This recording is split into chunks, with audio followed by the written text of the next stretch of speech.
back to the Steven and Steven Show. I'm Steven. Episode 2. I'm Steven also. Yeah. I'm also Steven.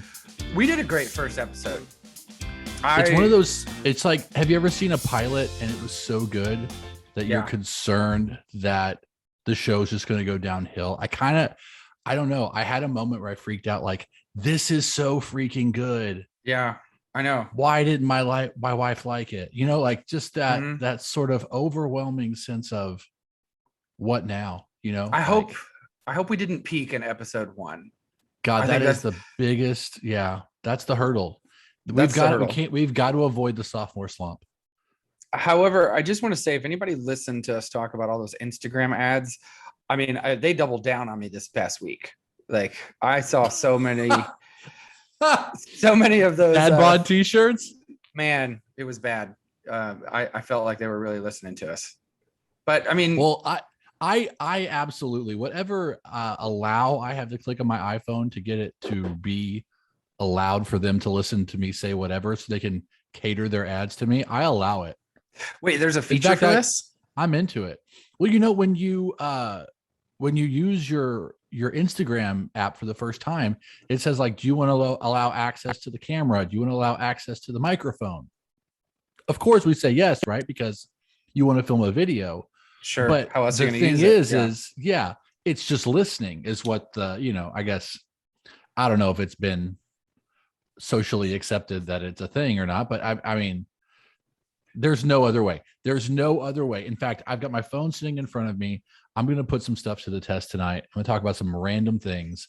I like it. And next week we'll come back and see what my Instagram ads showed me as a result. So, well, I want to talk for a second about Instagram. Why is my Instagram so outdated? Like, that's what concerns me. I don't have the functionality to do. Do you have reels on yours? No, I can't do reels on mine. No. I can't do IGTV. Like, the whole thing is just, it's like I got the very first version of Instagram and it has no special features. How is that possible? So if I'm going to ever upload an IG, like a IGTV, I have to download a third-party app, but the third-party app is IGTV. It's a whole separate app. I record my video. I have to connect it to my Instagram. I'm like, Instagram, what are you guys doing? You're making this way too difficult. Like, there's too many steps to this. How do I just get it migrated over? So too many steps. If you work for Instagram and you're listening to the Steven and Steven Show, which, let's be honest, you probably are. Yeah, I mean, if it's not playing in the office at headquarters, I'd be surprised. Yes. Then, like, please reach out to us. You can email us at the Steven and Steven Show at gmail.com. Yeah. I guess this is a good opportunity for us to plug ourselves. So, we made some changes this week where we got, you actually did a fabulous job of getting us on all of our platforms. Tell our listeners, Steven, where they can find us. My goodness. Now. You can find us on Apple Podcasts, iTunes, Spotify, Google Podcasts. Ooh. I believe by the time you hear this, Amazon Podcasts, and iHeartRadio as well. Just the podcast app, not the actual iHeartRadio situation. But when we tell people we're on iHeartRadio, to me it feels more legit. Yeah. Of course, there's our YouTube channel. We'd love it if you would watch and see how pretty we are. When we talk about these things. Also, you get to see the random pauses make so much more sense because you see we're like looking at our phones. Why we're randomly pausing, scratching our heads or something. They're actually not random, and that's the uniqueness of this. But you only know that if you're watching on YouTube. You get to see the cool logo behind me. Look at that logo. Those solid Bitmojis. That's next level. I think so too. I would also like to tell our listeners that it's imperative that you go and leave us a comment, or that you rate. Yes. You have to rate us. That's how we really rise to the top. Now, Steven, you and I have both been very direct. We're trying to get rich off this. Like, that's absolutely correct. And we're trying to do it an old-fashioned way, where we pretty much just annihilate all of our sponsors. Anyone who's a potential sponsor of the Steven and Steven Show, we're already nipping that in the bud. But don't get it twisted. I will become your biggest fan for a sponsorship. Exactly. Whatever it is you want me to read, whatever it is you want me to wear, if you'll send us $20 an episode, we can do it. I'm in. If you've got a nacho cart and you'd like us to highlight your nacho cart, tacos, burritos, we're all about it. By the way, what you said. Go ahead. Yeah, what you said earlier that made me laugh. You said there were too many steps, and it made me think of when I was in California, and it was the first year that I lived there, and I went to every single one of our sister-in-law's high school basketball games. Yep. And our mother-in-law was notorious for anytime someone even remotely looked like they were traveling, she would just scream, "Too many steps. Too many steps. I'm sorry, too many steps. Too many steps." And so that's how I feel about getting you Instagram. Too many steps, Reels and IGTV. You might as well be traveling at a high school basketball game, taking too many steps. Don't make us get DoFlo involved in the resolution of my Instagram That's coming. situation. You know, I confronted her about what we talked about last episode, which was saying that you were the second great love of her life. And really? How'd that go? She just laughed. She didn't deny it. She's like, what do you want me to say? I also told her that we came to the conclusion that neither one of us probably held that spot. It was James. And then Charity said, whoever is the most recent great love of her life becomes the second great love of her life. Right. Because it was our other brother-in-law, George, for a hot minute. But George is kind of an anomaly. He doesn't have any social media at all. Totally off the grid. He barely has an email address. I was hanging out with George the other day, and this was the cool part about George. George actually is very current in a lot of sports. Like, he can talk to you fluently about baseball or about football at a moment's notice. And because of the nature of his marriage, who he married was Trinity, Trinity's a huge Laker fan. They watch all, types of Laker stuff and everything.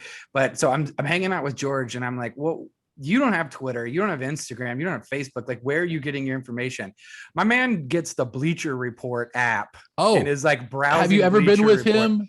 Have you ever been with him and getting push notifications from Bleacher Report? From Bleacher Report. I don't know people like that other than George. George is like the only person who receives and that's what his I data. love about George. Yeah.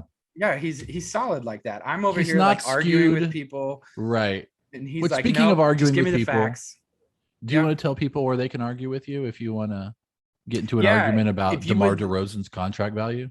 Well, DeMar DeRozan has since left the San Antonio Spurs. So if you want to argue with me about something other than DeMar DeRozan, if you still want to argue with me about the Spurs, you can come chat with me on Twitter. That's where I spend, that's the neighborhood where I spend most of my days, at the Hailstone on Twitter. And I'm a great follow, although I tell people on a fairly regular basis, don't follow me. You're going to be responsible for the content that comes out of my mouth. And I think that's a weird thing, is I have people that genuinely hate me on Twitter, which I mean is comical, but also I'm like, I told you guys this was a mistake.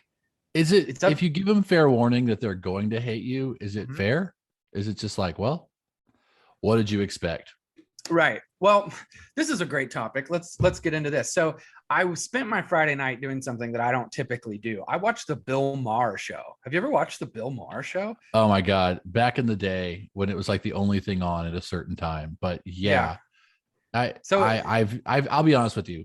This is where this is going to get very interesting, because I don't keep up with a lot of current events. So I'm actually using you as my source of information. Oh, that's great. So everything will come through the lens of whatever, God knows what. So here we go. So you're going to get filtered through me. And let me just tell you, if there's ever a source for current events, it's this guy. A guy wearing a Waste of Time t-shirt. Waste of Time t-shirt. Sponsored by Pull and Bear, unofficial sponsor of the Steven and Steven show. So I'm watching Bill Maher on a Friday night, which I don't know why. I'm flipping through channels and I'm flipping through my HBO stuff, and I come up on Bill Maher. And I thought Bill Maher said like an interesting thing. He's like interviewing like this lady, and they were talking about like, if they're able to, like, if we'll find peace between like the political side of left and right. And Bill Maher was like, well, the first thing we have to do is like stop the hate. Like the hate on both sides. Okay. Well, apparently I haven't watched Bill Maher in a long time, because that is not what I expected you to say. So I'm pretty sure that Bill Maher is now a libertarian, or at least he's flirting with the idea of being somewhat conservative. Maybe he accepted Jesus as his Lord and Savior. I considering he made a movie called Religulous, which mocked the entire Christian faith. That would be a far stretch, but hey, come just as you are. That's what the good book says. So Paul used to persecute Christians. I'm just saying. Paul did. So maybe the Apostle Bill Maher. Many consider Bill Maher the Apostle Paul of 2021. He's the millennials version of Apostle So he's talking about hate, and I started thinking about that. I was like, we have people that you can literally hate somebody for their political views or for the way that it's not just that serious. It's even on lighter scales. Like I know people that hate me because I'm a San Antonio Spurs fan. Like I have like fans who are like Houston Rockets fans that follow me just so they can bash me, like my personal well-being because of the sports team that I like. And I think the Cowboys which fans let's are be like honest, like too. you're a Spurs fan because like your family is from South Texas. Yeah, that was the closest sports team to the city that I grew up in. It's not like you're some random Yankees fan, which maybe this is as good a time as any to talk about this because you and I have talked about this in person several times, sure. Which is the rule for sports fandom. Oh man, I almost wrote a book. I wrote way too many pages. I have like, it's not enough to be a book, but I did write something like 48 pages of this book called like a guide to being a fan of sports teams. And I came up with like rules and regulations for it. And it's all based off geographical location. It changed my life. I'll be honest with you. Now there are obviously exceptions to rules and things like that, but this is the thing that made the most sense to me of anything I've ever heard. And you got me so like jacked up that when I start talking about sports to somebody who's from Arkansas, they tell me they're a Yankees fan. I'm like, really? Oh yeah, because Derek Jeter was my favorite. Derek Jeter was everybody's favorite. And he was good looking. He's a good looking, half black, half white man. You know, he's got perfect skin. He's built like a god. Of course you like Derek Jeter. He's an amazing shortstop. I think he was like dating Minka Kelly at some point in time. Like, yeah, of course you love Derek Jeter, but you're from Arkansas. So you have some limited options about whose fandom you can like. Embrace. You might not even have all your teeth, and then of course you're gonna love somebody like Derek Jeter, but just because he's got a full grill, like it ends there. Right now, okay. So here are some things because we haven't talked about this in a long time, and maybe this isn't where we were intending to go. But let's be honest, we had no agenda in this conversation. That's right. I've recently made some amendments, and I want you to tell me kind of what you think. I've allowed some people fandom because of certain reasons. Okay. Sure. So for instance, if you are from Oklahoma, right. Okay. Where college football is king of the world, Ugh. I will allow you to be a fan of an NFL team if there are prominent OU alumni on the team. Well, I would say though I like your logic. I like where we're headed with this, but a place like OU and a place like Oklahoma, which if you're living in Oklahoma, move. Sponsor us. I mean, move. Yeah. But if you're in Oklahoma, like the only thing that they really have is OU football. And I know we can talk about, like you and I both lived in Oklahoma. The Thunder. Yeah, like they had the Thunder and they have like the Oklahoma State Cowboys, but everybody who's been in Oklahoma, it's OU. It is OU through and through. And the only reason people go to OSU is if they're from Stillwater, they got a scholarship, or their family went to OSU. That's it. Right. So I think I went to school around the time that Adrian Peterson, who's a famous OU running back, played for the Sooners. He obviously left and went to, he went into the NFL draft and was drafted by the Vikings. So does that mean I remember him playing for the Vikings? Right. So does that mean people in Oklahoma, they get to be fans of the Vikings? Like what would be the geographical tie into the Minnesota Vikings? I think it's Adrian Peterson, and you have to, like, in order to maintain Viking fandom, you have to be a fan for the entirety of that person's career. Okay. And you either have to be so attached to that one person that you follow them, and then you can't really even fully say you're a Vikings fan. You have to say, well, I'm an Adrian Peterson fan, so I'm currently rooting for the Vikings. But or you have to, through good or bad, when Adrian Peterson retires, hypothetically, you have to stay a Vikings fan that was forever. A really good joke. Yeah, you have to lock in your Minnesota Vikings fandom forever.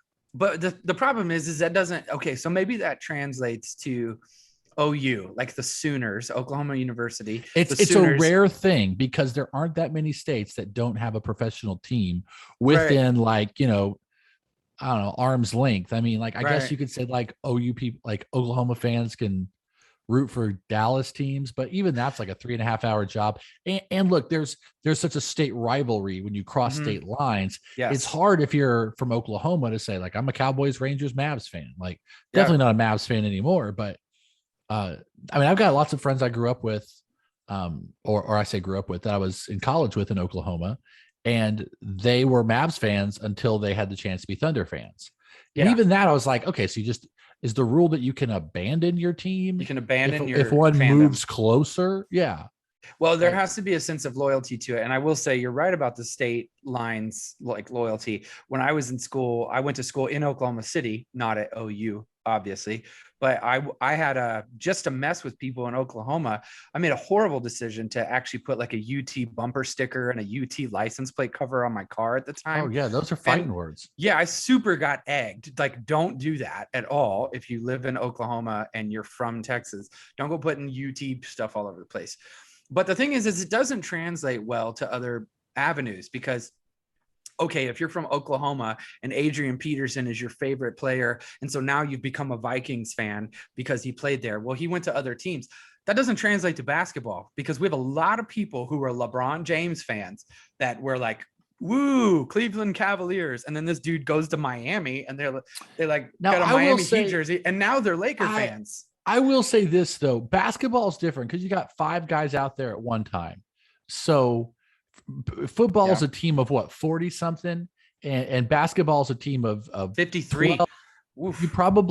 You probably only know like 7 to 8 guys. Like I would consider myself a strong Mavericks fan.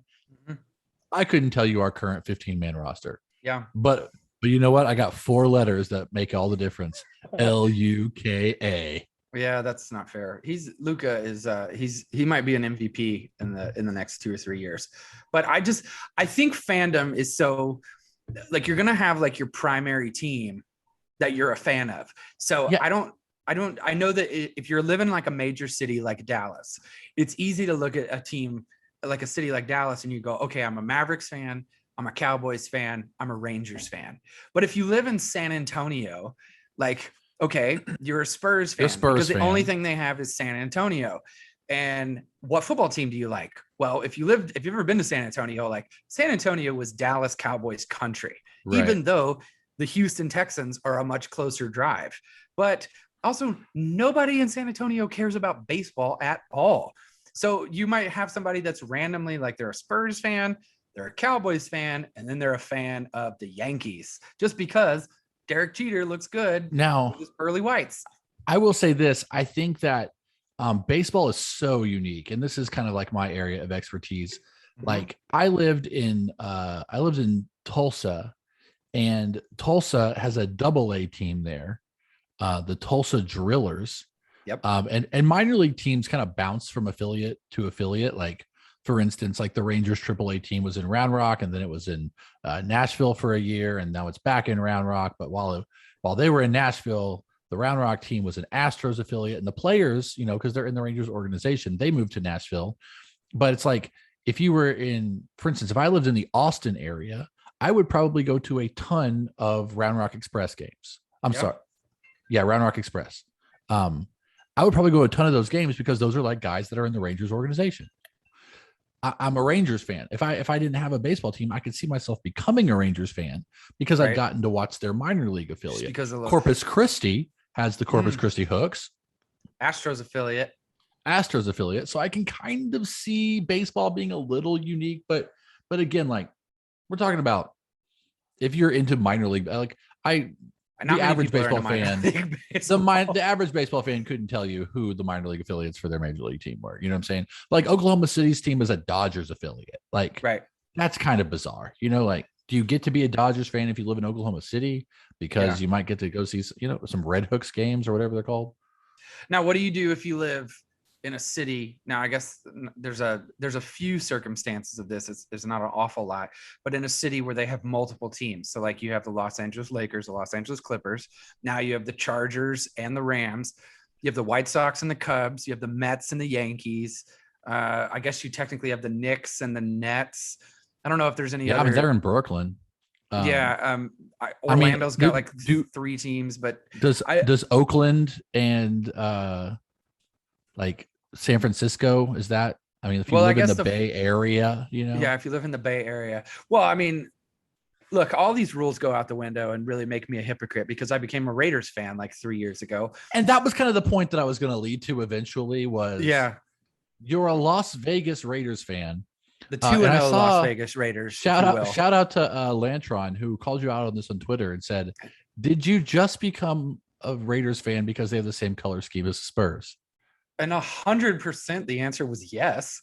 I mean, I'm not going to go buy new clothing colors to support a secondary football team. Like, I can name you like 5 players of the Oakland Raiders, the Las Vegas Raiders right now. So it's like, I'm a fan, but let's not pretend like I've got some. But here's the question: like, what were your other options? You know what I mean? Like, right. You're gonna be a Cowboys fan. Set yourself up for a lifetime of heartbreak. If you go the LA route, like, there's a lot of variables involved there, Chief. Yeah. Like, I mean, we're talking, we don't even know if the Chargers are going to hang out for a while. Like, nobody wants the Chargers. And nobody has hung out in LA for a significant amount of time anyway. No. So is it a football town? I don't think it is, because being in LA or just being in Southern California for the last 11 years, like, there's 2 things I know about this. It's a Lakers and Dodgers town. And you have like some people who are like, they're fans of the Angels. And then you've got like the people who are like, it's not cool to like the Lakers, so I'm going to love Clippers, or I'm going to love the Clippers or whatever. And like, we hate Clippers. We hate Clippers. Like, that is what we do. So, I mean, I think the Chargers, like, they're really like the 6th team. There are more people who are UCLA Bruins fans than there are Chargers fans. Right. And then when you've got, I mean, like USC football, you know what I mean? Like, that's LA's football team. USC football is more important than the Rams. It's a cluster cuss currently, but yeah. It'll always be SC. You know what I mean? It always is. I would say, going back to the Raiders. So when the Raiders were in Oakland and they were basically, oh man, do you remember when the Oakland Raiders used to play on the Oakland Athletics baseball field? Right. Like, they wouldn't even do them the courtesy of like, they were like getting rid of the lines over the baseball game. Yeah. Like, talk about a team, talk about a city not wanting a team. That stadium is a mess. Yeah. It's just altogether the worst in all of sports, but keep going. So anyways, they were talking about moving. And if all this was, it was all on the table for a little bit, that they were open to relocating anywhere. And I think Al Davis was like, hey man, I own some property out on I-35 between Austin and San Antonio, and I'm going to move this team to San Antonio and just build to San Marcos. They were going to be like the San Marcos Raiders.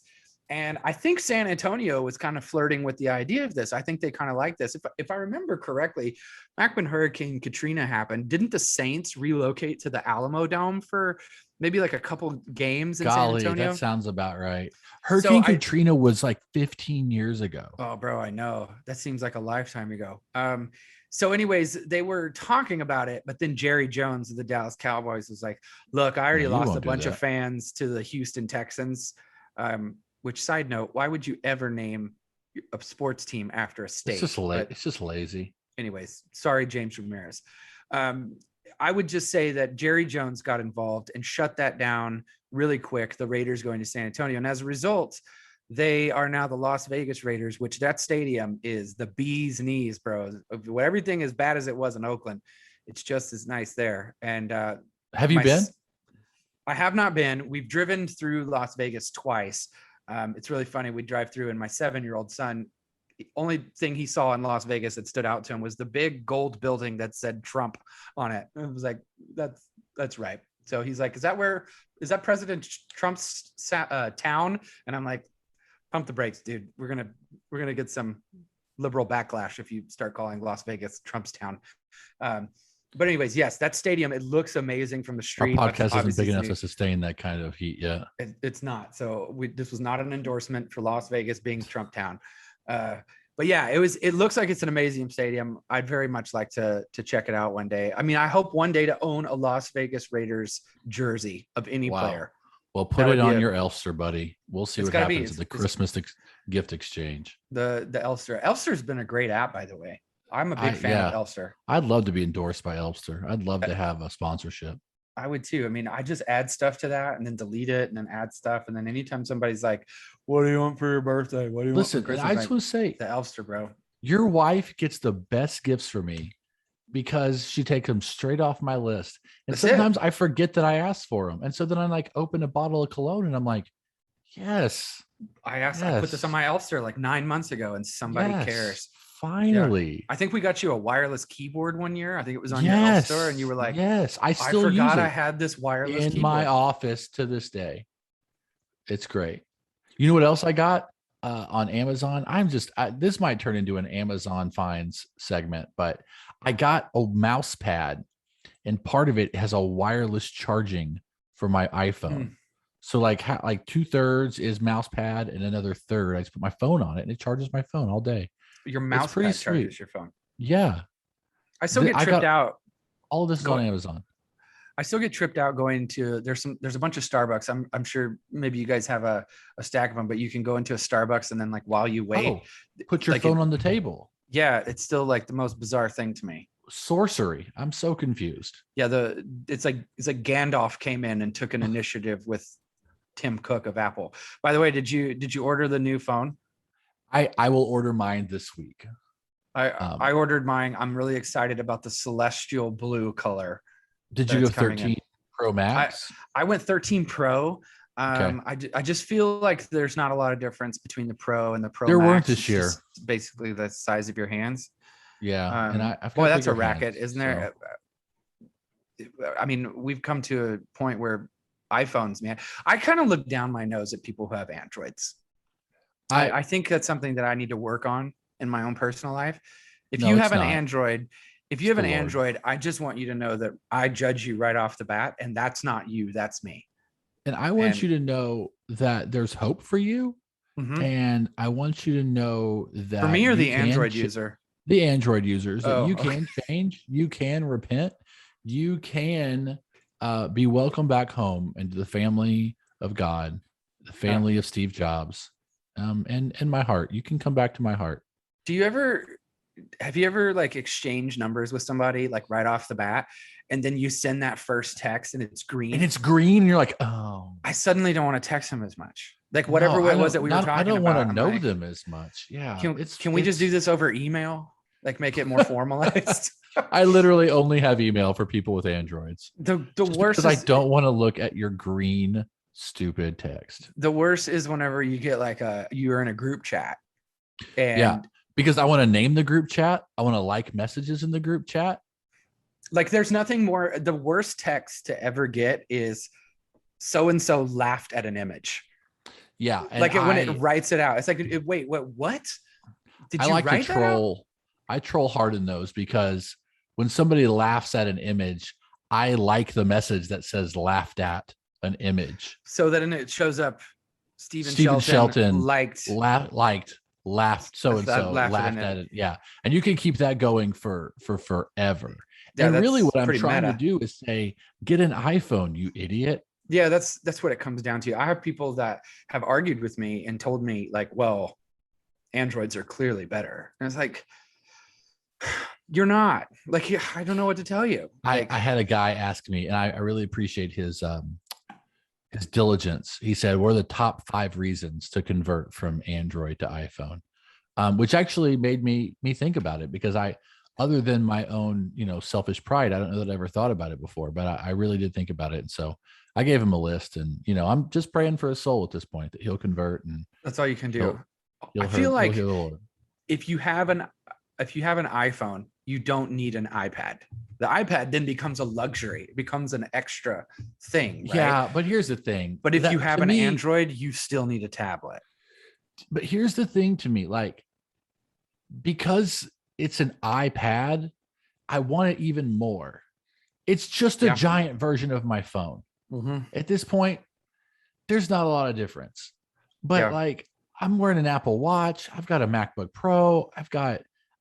They could give me they could call this like the eye candle, and I'd give them $99 for it. It'd be like, just because do something, just because it's integrated somehow with my cloud. Yeah.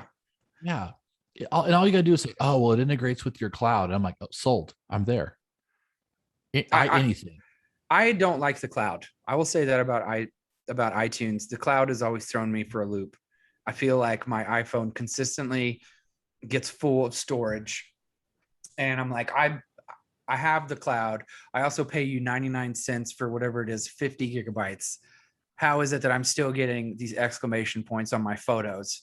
And I think it's the most like non-millennial thing about me is those types of little things that I don't know how to work about my iPhone. I also recently I lost my emoji function on my iPhone and I just punted on it. I was like, I don't know why I can't, like, I can still write emojis, but you know how like if you type and you come up with a word, like you say basketball, it'll like offer to like put a basketball there. Oh, that's a simple fix. I know that's a simple fix, but somehow I clicked a setting and it's gone. And now it's like suddenly I just turned 69 or something like that. Like I'm suddenly too old to adjust the setting. It really does bother me. And well, ask your 8-year-old. He can help. Yeah, my 8-year-old is uncomfortably knowledgeable about these types of things. Although he did ask me, I would like to be able to just make phone calls on my iPad like you do on your phone. And I was like, bro, you have that function. Like you called me to tell me this because you FaceTimed me. And he's like, no, I don't want to FaceTime you. I just want to be able to call you. And just picture him carrying his iPad, like, yeah, just this with that big giant kids case on it. Yeah. Joel, I feel like I've tried to get Joel to actually answer my FaceTime calls and he just declines it. And so that's even more insulting to me. Oh, that's super bad. I did have my kid call me one day this past summer. He was being watched by a babysitter of ours, and his sister was out of control. And so he took the time to call me to tattle on his sister. And I was like, that's next level. Slippery slope. Yeah. Yeah. Like we're not doing that. Like I'm at work. Like you don't, like, we'll get the rundown from the babysitter later. Which parent you think he gets that from? Oof. Not this one. Let me tell you that. But you can't win them all. I mean, that's one of the craziest things about parenting to me is seeing a behavior in your child that infuriates you and then realizing that the reason they do it is because of you. Like either they saw you do it and they're copying you, or it's genetic and they just like, you do it because your dad did it. Like that's just it. The first time I saw Joel doing something, I was like, oh my gosh, why does he do that? And Charity was like, because you do it. Yeah, because you do it. I could have really crawled in a hole at that moment. I mean, but here's the thing. Joel has some of our father-in-law in him as well. That cracks me up. The way he sits and holds his iPad and like crosses his legs. I'm like, hey, David Flores Jr. Like just absolutely a spitting image of it. A lot of his like facial expressions. It's pretty funny. Yeah, Jax has a touch of that. But the other thing I've noticed is my wife and I, now I don't, maybe you and your wife don't do this, but sometimes we argue. And when we argue, we've tried to work on this thing where we like it's kind of like in Him Yam where you just go pause and you like break and then you just kind of go back. Well, we started doing this thing where we're just like, okay, let's take 5. Like, let's just, you go to there and I'll go over here. We'll both cool down and then we'll come back and regroup in a minute and let cooler heads prevail. So my 7-year-old son and my 6-year-old daughter have started going, like, they're fighting back and forth. And my 6-year-old daughter goes, let's take 5. And she leaves and goes to the room. And then I just hear her go into the room and she like slams the door behind her. And you can like hear her in her room. She's like, ugh, he never listens to me. He always thinks it's me that's doing it. He always thinks, but he never wants, what did she say? She's like, you never want to take ownership for what he did wrong. And I'm like, this is a 6-year-old that is clearly parenting things that she's heard her mother and father say in anger out of the heat of the moment. And I'm like, okay, yeah, they're clearly watching us. I feel like the 5-minute thing, I feel like that would just give me like 5 minutes to like remember some other things that I was mad about. Well, like I said, we've been trying it. It doesn't always work. Because I know how it goes. Because I'll get into those funks too, where I'm like, and another thing, and it's like, wait, that defeats the purpose of the 5-minute break here. But yeah, man, like you have to keep working at it. I guess that's the logic. That's our marriage tip for the keep working at it. You'll get there. You'll get there someday. You'll get It's there like someday. there's a Michael Scott quote, and I don't even know what the original context is, because I say it for almost anything, but he I think it's when he's eating mayonnaise or something like that, like instead of ice cream, and he just looks at somebody and goes, "You'll learn, baby, you'll learn." And I've just incorporated that into like my almost everyday vernacular. Somebody's like, "I didn't know blah blah." I'm like, "You'll learn, baby, you'll learn." If That's how I feel about marriage. And people ask me like about marriage, I'm like, "You'll learn, baby, you'll learn." if I had your wife here right now and I asked her, Mrs. Shelton, what is the most annoying, like the single most annoying phrase that your husband says to you? What do you think her answer would be? Oh my gosh. It's funny to ask what I think it would be. But I mean, I just kind of want to ask her. I think I would like to hear your perception. Oh man. Have you found yourself in your mid 30s now starting to Saying sound like a things my dad? dad says? Yeah. Yeah. Yeah. I I think can tell you what mine is. Mine is simple. I tell pretty much everybody in my family, if you don't stop, I'm going to put a knot on your head so high that you're going to have to tippy toe to scratch it. And it's so easy for me to say it. And it rolls off the tongue. And Oh sometimes I Lord say it God. because I'm like going to be silly. And then other times I say it because I'm angry and I don't know what else to say that would be appropriate. And then other times I think like I'm trying to be funny and nobody else finds it funny. It sure is one of those dad things that I say. I think I say something like, I mean, like, I obviously I think she'd say like the way that I tell Joel, like, "Oh, Joel, quiet," like, because Mhm. Joel tends to escalate his volume the more Sure. excited he gets about whatever it is he's playing.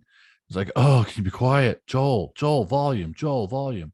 So I think I consistently like say the word volume like Volume, regularly about all volume, things, like volume. volume, volume, volume. Like somebody's watching something too loud. I'm like, "Oh, volume." Yeah, I Uh, can do that with Jax. Jax will crank that iPad, man. He's like, I can't hear. oh, right. Everybody's talking too loud. I was like, your response to everybody talking too loud was to turn your own iPad up. Like, what's the Yeah. matter with you? Were you raised in a barn? I actually just texted my wife and asked her what's the most annoying thing I say frequently. So I I'll kind of be want to interested text to your see. wife and ask her what she says to his You is. should text her. It would be interesting to see what that response is. I could also tell you that I have another bad one where uh, every time my kid says that they're thirsty, Do you you're say no? You do not. You do I not. do. You're thirsty? I'm Friday. Come over Saturday and we'll have a Sunday. Oh, Oh, it's so so bad. good. I mean, I I have think some solid yeah. ones like that. Yeah. I have some really it's just like the dad joke like thing comes in you the minute you have a child. Yeah. Uh You can't really help it. it's unavoidable. I also think I, you have a son, so you understand this, but my son can be quite reckless at times, Mhm. and throw caution to the wind. He thinks I'm made of money, Mhm. and whatever it is that he willfully breaks for no good reason, I will just replace. Yeah. And he also, I think, knows me well enough to know, like, I don't like a cracked screen. Like, if your screen is cracked, I'm gonna get it fixed. Like, Yep. if you break something, I'm gonna throw it away and replace it. Like, I just don't like broken cheap Right. stuff. But one thing my dad always said, and I think he would tell you that his dad said it too, but I find myself saying it all the time. And the first time I heard myself say it, I was like, dang it. I heard myself. I didn't even think about saying it. I just said it. And now I've fully embraced it because I understand the reality of it. And something will break and I'll sigh this like deep sigh, like, The dad and then I side. say, can't keep anything around here.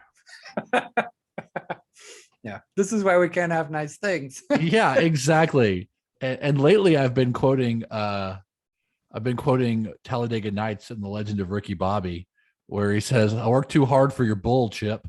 I work too hard for your So bull, Chip. I say I work too hard for your bull pretty regularly, but I want to I want to expound on that point. You brought up a great point about Talladega Nights. I have people that I work with that are some younger people. They've never seen Talladega Nights? It's not that they've never seen Talladega Nights. It's like they have no concept of Will Ferrell's like the frat pack excellency. Like old Anchorman. School, Wedding Crashers. I don't know that there's a more quotable movie on the planet other than Anchorman. Absolutely not. It's that good. It was something that came out. I think it came out in 2004, and it was about the time I was a senior in a high school. My mind was blown. I had never seen comedy like that before. Like I never knew like what that type of cheesy comedy was. Those things have worked their way into like my vernacular. Like like tell me you don't go to a Mexican restaurant and at some point say, "This burrito is good, but it is filling." And then how many times have I said that? Like, I've said that so many times to people, and I have a whole generation of people that don't understand what I mean. Yeah, my actual job is I can't go to the city working with college students. Yeah, and some of them haven't seen Napoleon Dynamite. Oh, which to me is like the most transformative movie of my late teens. I mean, Tina, come get your ham, you fat lard. Like, did you tell them they were the Lord's chips? Bet I could throw a football over the mountains. Like, I mean, I feel like that genre of comedy was wasted.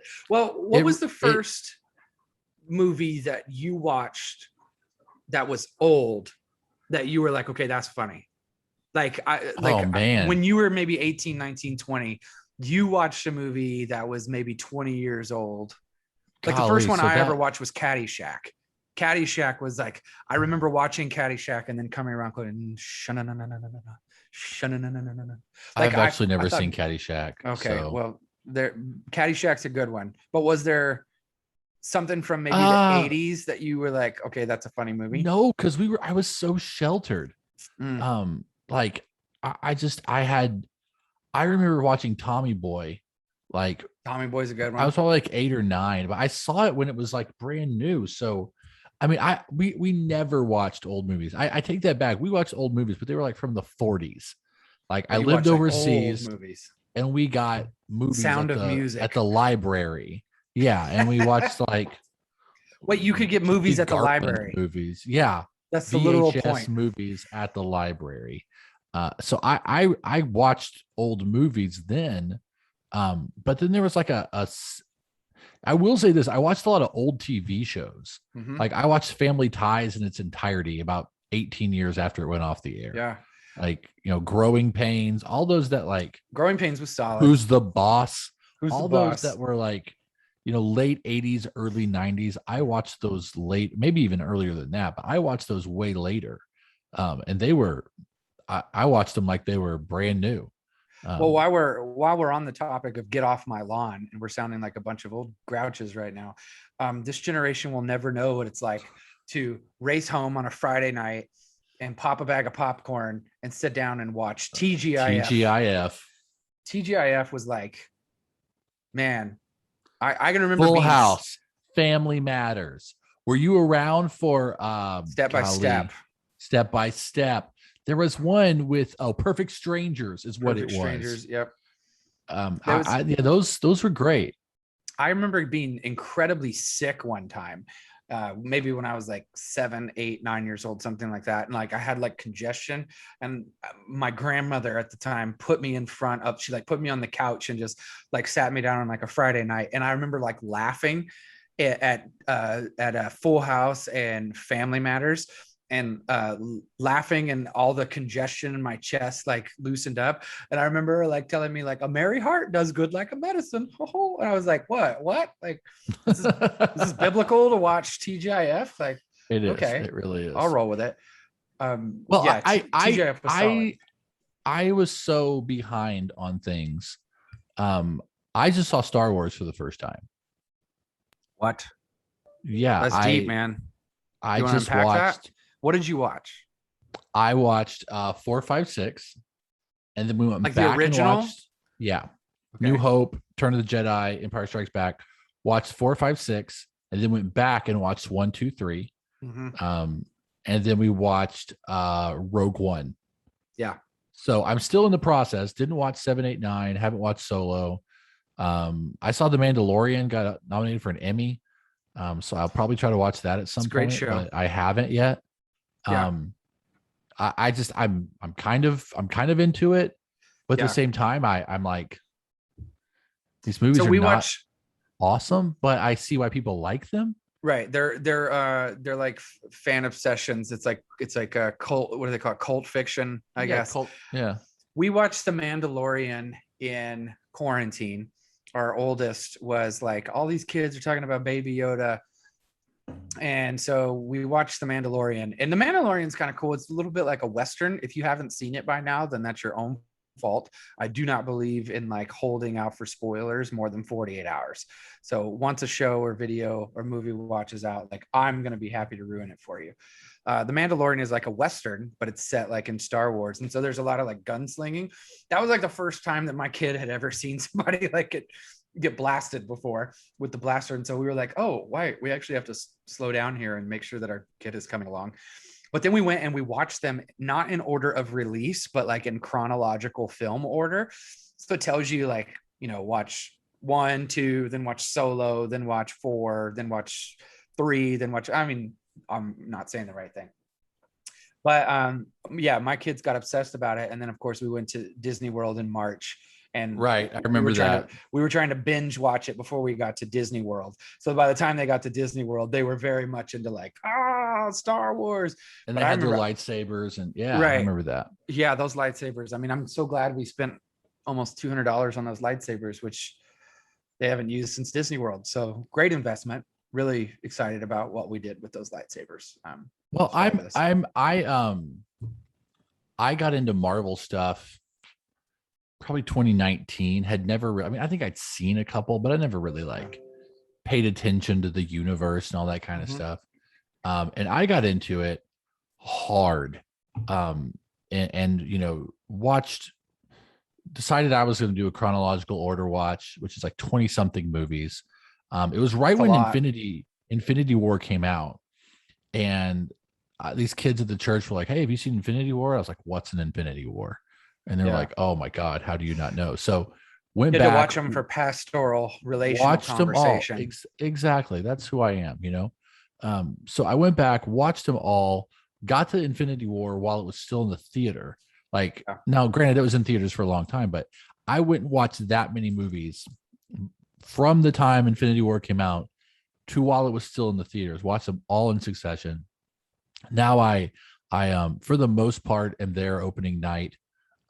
Every single Marvel movie, every single Marvel show. I'm really into it. I just kind of wonder if my son will think of this the way I think of Star Wars. Ooh, I don't know. That's a good point. I've kind of dragged my feet on some Marvel stuff. I can't get into the shows. The shows are like, okay, this could be, we could completely change the topic of this entire podcast, because I could do a whole Marvel Disney Plus, like the virtues of and the perils of segment or 2 weeks worth of talking, because some of them are terrible. Yeah. Really think so. What was the one that came out with Vision and WandaVision? The first 3 episodes were the most confusing thing I've ever put in my eyes. Look, if you're making a show and you want Stephen Hale to watch it, you got to get me in the first episode. I'm not giving you 3 episodes. Kind of like this podcast. We hooked you guys on the first one. You're back now the for first the second one. I'll be honest with you, it's not been as good, but you're here, aren't you? So yeah, you're here, and you're probably going to stick around for the third. But the problem is you cannot. I don't like how shows expect you to hang around for that long. Yeah, I think the Marvel thing is like they have such a hook in their fandom. Yes. Yeah. It's such arrogance, the pompous attitude. I will say this, by the time they got to the end of WandaVision, I was I stayed up they drop at midnight on the West Coast, which is 2 a.m. here. And I stayed up till 2 a.m. to watch it drop live. The WandaVision finale? Yeah, it was so good. Was it worth it? The way WandaVision ended for me was worth it. Now I will say this: I didn't start watching until 5 weeks in, so I watched all 5 of the first episodes in one day, which made it easier because it was. I think I'd have given up after episode 2 if I was watching week to week. Shows can't keep doing that anymore. I think we've moved past that as you got to put them all out at once. You got to drop the season. No. Hey, speaking of which, I got Charity to watch Ted Lasso with me. We started watching that yesterday. How'd that go? I forgot how much I like it. It's got a lot of heart in it. I know it's taking a weird turn this season from just like what I'm reading. I haven't caught up to it yet, but so this week's episode, which was I feel like shows do this a lot too. They have a great first season where they just kind of hit, all your heartstrings, and shows will kind of pull this, and you just kind of see if it works. And then the show ends, and then you kind of get renewed for a second season. And then Ted Lasso's case, they got renewed for a second and a third season. So when you've got that third season to kind of bank on, you experiment. Then you experiment. And now you have to start doing a little bit more character development. And so there's been some character development, and there's been a little bit of like, excuse me. There's been a little bit of like forced dialogue at times, or maybe the writing seems a little like, that's not what I think that character would do. I still think it's a great show, but this week they did a whole like character development show on Coach Beard, who's like the assistant coach of the show. Yeah. And I got to tell you, man, I wasn't a fan of it. I wasn't a fan of it. It was the first episode that I watched that I was like, ooh, I don't know that I liked that. And I won't spoil like what happened for you, because I think we're still in that. I think we're still in that 48 hour like, spoiler window. But I was like, oh man, like I just got on a podcast and told everybody like this show has the potential to be better than The Office, and it wasn't. I don't know that I'm ready to fully pull that claim yet, because The Office had a few blahs. A dud or two, yeah. I never liked the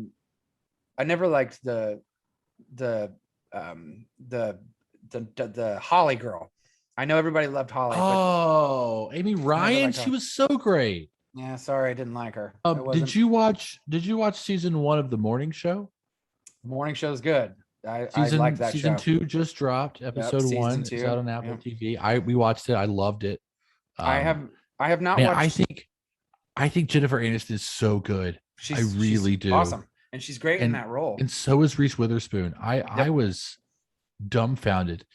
There's another one on Apple TV that is called Truth Be Told. And it has, oh gosh, I can't remember her name. She was in The Help and some other things. You know who I'm talking about. Yep, I do. She's like, my wife has been telling me to watch Truth Be Told. She's basically like a true crime podcaster. Yep. And season 1 was excellent. And I didn't realize that season 2 had dropped already. Octavia Spencer. There it is. Love you, Octavia. Yep. She's a fan. She's a listener. Yeah. But Kate Hudson is in season 2. Yes. So I think I'm going to watch that. The other show, I know we talked about shows last episode, so I wanted to follow up because I felt like a real loser who was like, I listened to a podcast about a show that was on the air 10 years ago. Yeah. There is a show on Peacock, which, God, just call it NBC Plus or something, for crying out loud. That's all it is. It's all it is. Which, first of all, did you watch The Young Rock on Peacock? I did not. No. Okay. I know what it is, but I haven't watched it. I didn't hate it. Look, my wife is a huge Dwayne The Rock, and this is how I'll know if she listened this late into the episode, because I'm going to say my wife loves Dwayne The Rock Johnson. And as soon as she hears me say that, she will call me immediately and say, "Why did you tell everybody how much I love Dwayne The Rock Johnson?" But she does all over her Twitter feed. It's a known fact tweeting the episodes in our family. I like the show. Dwayne's really good. There's a show on Peacock called The Lost Symbol, which is an adaptation of a Dan Brown novel, the guy who wrote the Da Vinci Code and Angels and Demons and stuff. And I would appreciate that, but I don't read. I'm so into Dan Brown novels. Like, I will 500 pages, knock it out in a weekend. I don't know why.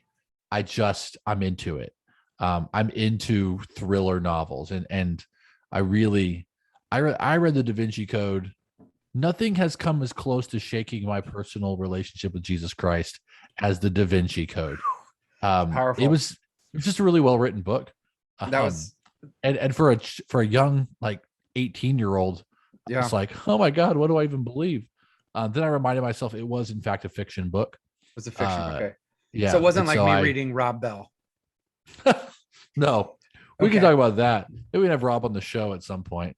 I'd love to. But he might charge you $400 and make you go surf with him for 2 days. But but you know what? If we can get all these podcast sponsorships up, really, I mean, $400 is nothing. There's this thing I told you. There's a podcast sponsorship website I sent to you. Oh, yeah. And some of the options, like for people to pay you, is like interviewing them about their product. And I'm telling you right now, I'm here for that. 100%. I'm down. I'm here to interview people about products I have no interest in whatsoever. But if you will pay me $20, it's so worth it. Let's go for it. I thought we could make t-shirts the last show, our Bitmojis. We could do all kinds of stuff. Oh, because the goal here is to get rich. That'd be perfect. That's the goal. I don't know if we're gonna do too well with it. The last show that I would say, again, I would just tell everybody to go watch is Hacks. And I'm telling you, I just took what's it on again? It's on HBO. Okay. It's 30-minute episodes, and I'm just telling you, I took a quick peek at the Emmys tonight as we're recording this, and Hacks is cleaning up. I'm just saying, Hacks is cleaning up. Interesting. So, go watch Hacks. Don't watch it while there's any children around because there's plenty of profane babblings. But it's a great show, and it's really well written, and it's super funny, and it's super meta, and it's super like makes fun of like the woke like component of it. Did you let me my last question for you when it comes to TV? I feel like we got some good TV discussion here. Did you watch the show on HBO called The Righteous Gemstones? I watched the pilot of it, but I did not watch anything more of it. Oh my gosh. My wife personally I felt personally attacked. Yeah. Let's just put it that way. I know she's into it. She'll watch the whole thing of it and just run with it. But again, you got to get me in one show. I'm ADHD, so if it doesn't click after one episode, I'm out. Now, okay, I would love to talk about ADHD at some point because we just had an appointment with Joel's doctor. Sure. And she was like, "Oh, he's super ADHD," and I was like, "Well, that's just like a casual thing to say about my 6-year-old." Yeah, no big deal. Meanwhile, he's like doing a handstand like on the hospital bed. Like he's just and like literally just wiggling the entire time. Right. And I was like, I mean, this checks out, but like what so it's a blessing and a curse. Being ADHD is cool because I cannot write. It could take me like an hour to write an email that is like 3 responses. But then whenever I was in college and I had to write like a 40-page paper with citations and everything, I could sit down with a Monster energy drink and I could write the whole thing in 90 minutes and then get an A on it if I can hyper focus. Were you medicated regularly? I was medicated for a time. I wasn't crazy about the particular medication that I had. I had Adderall for a while, and I was at one point I was doing the 2 a day where you took like the 1 in the morning and the 1 in the afternoon. And that was like, I just felt like I was always ready to just go. I was just like, and then I took the extended release, and the extended release is like, you take 1 in the morning and it just kind of like mellows you out. But the thing about the extended release is I'm a night owl. And so right around 6 o'clock in the evening, I would be ready. I'm like, it clearly has extended its release. So I actually like the 2s, the taking 2 a day, because I could kind of plan that out a little bit depending on what my day was going to be. But you were like older when you were.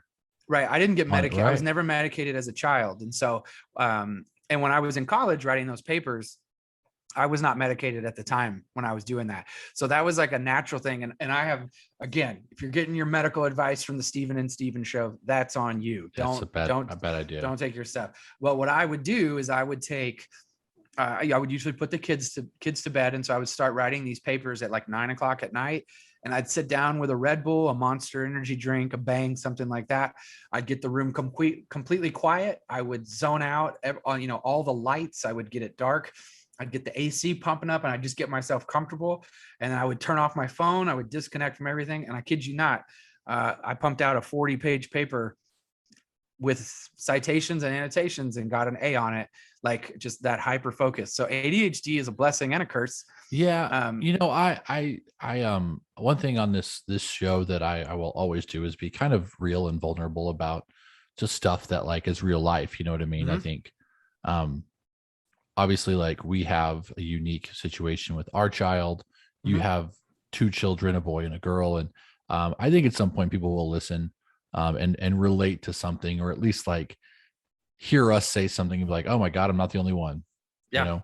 And I'm down for that. So this is something that's kind of like, I mean, Joel's our only kid. So this is a unique sort of situation for me. So I'm super research oriented. Like, somebody mentioned something, I'm looking it up, like, and not just like Googling, like I'm buying books, you know, I'm doing all, listen to podcasts. I really like want to get all the information I can. Just because, you know, you love your kids and you want to help them as much as they possibly can, especially if, you know, you didn't get the help you needed when you were a kid. You want to turn around and make sure like they don't go through that. So I'm curious to kind of see where this goes with him, because I have a good friend who is one of the just most intentional conversationalists I've ever known. Just amazing personality. I mean, just when he's talking to you, it's like you're the only person in the world. Like he's so laser focused. He's so in, and I've always known him to be that way. And I said something to him one time. He's like, "Oh, bro, I'm super medicated. Like I am like unhinged without the medication." So yeah, it changed my life. Like I have a college degree because of it. There's no other way. I'm you know, passing classes. I just thought, man, like science is awesome. You know what I mean? Like, it's very cool. And I'm currently not medicated for a plethora of reasons. I would say that another thing we can get in and talk to is the Veterans Affairs Association and how they medicate veterans. That's a podcast and a half for you right there. So I'm currently not at that case, but I still do have communications with my doctor, and I live a lifestyle that helps. I can really tell when my ADHD spikes is whenever I'm eating a lot of fast food and a lot of like soda. But then I can also tell like whenever it kind of calms is whenever I eat a little bit more holistically. You know, I was doing really well with my ADHD whenever I was on the keto diet. I'm not keto at the moment, but I'm really just kind of like on a seafood diet, which is seafood and I eat food. Hey, oh man, dad jokes for days. I think we should call it. Yeah, I think so too. I think that's a good sign. But yeah, let's talk more about this in the weeks ahead. And I think we have some good. I mean, that's real life to me. You know what I mean? That's real life. My wife, I asked her, what's the most annoying phrase I use for my podcast? Tell me now. She just said, I don't know. But she's typing. So let's see if there's something good that comes out of this. Oh, she stopped typing. I guess you would never even know that on an Android. What an anticlimax. You would just know that you had to take, She would just be like, somebody just said, I don't know. And then they walked away from their phone if you were on an Android. So that's fair. It's the worst. Well, this was a successful second episode, I think. It was. I think it's only going to get better from here. And I look forward to the next version of this. Here we go. All right, man. Well, don't forget to follow us at The Two Stevens on all platforms. Yes, you can follow us individually. The Hailstone, Steven Shelton. I'll put all that on our stuff. But yeah. Oh, I want to give a shout out to Ed Chavez Jr., who sent us our first financial supporter. First donation, Ed Chavez Jr. First supporter. So thank you, Ed. And if you want to jump on this, you can find that on our link tree, which is in our Instagram bio. It's a link tree, The Two Stevens. So anyway, all right, buddy. Man, good chatting with you, bro. You too, man. See you next week.